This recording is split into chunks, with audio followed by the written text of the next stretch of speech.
Hey, fourth grade. Today we are going to be reading a fairy tale called The Fisherman and His Wife, retold and illustrated by Rachel Isadora.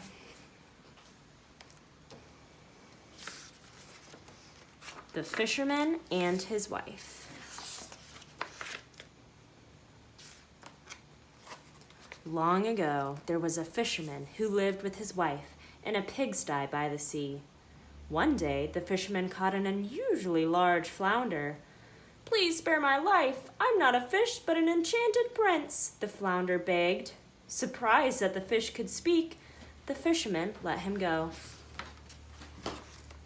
When the fisherman arrived home, his wife asked for the fish that she would cook for dinner.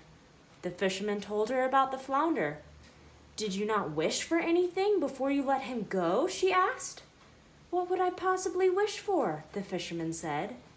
"We live in a place that is small and stinks. Go tell the enchanted flounder I want a hut," the wife insisted. The sea was stirring when the fisherman returned. "Flounder, my wife has a wish," he called out. "What is it?" the flounder asked as he swam near the shore. "A hut," the fisherman answered. "Go then, she has it already," the flounder said. When the fisherman arrived home, his wife said, "Husband, isn't this much better?"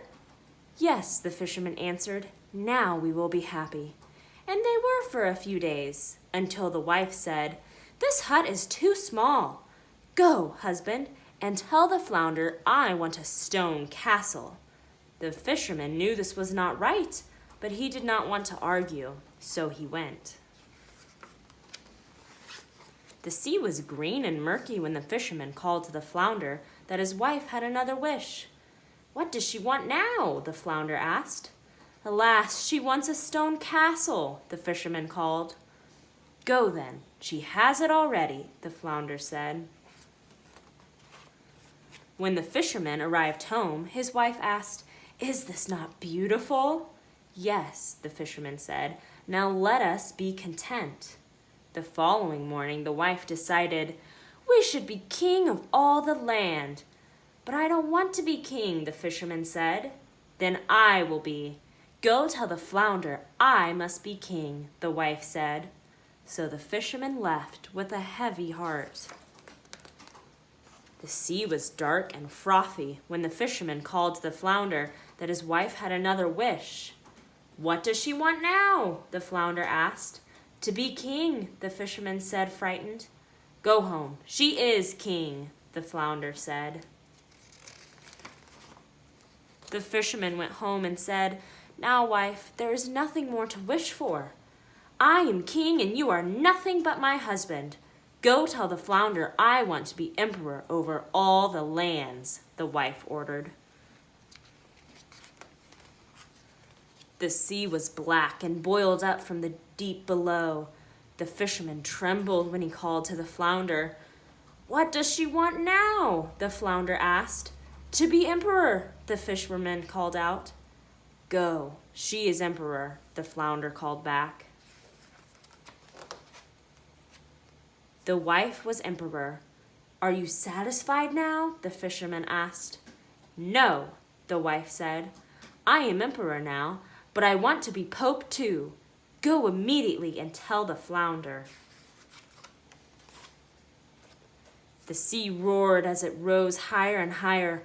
The fisherman was very afraid when he called out to the flounder. "What does she want now?" the flounder asked. "To be pope," the fisherman answered. "She is pope," the flounder shouted. When the fisherman arrived home, he said, "Wife, you are pope. Now let well enough alone." But as the sun rose in the morning sky, the wife said, "I want to be God. Go tell the flounder at once." The fisherman was horrified. "I cannot ask the flounder to do this," he begged. The wife fell into a rage, and so the fisherman left. The sea rose with waves as high as mountains when the fisherman called out. "What does she want now?" the flounder shouted. "She wants to be God," the fisherman cried out. "Go to her." the flounder called. When the fisherman arrived home, there was the old pigsty, and beside it was his wife.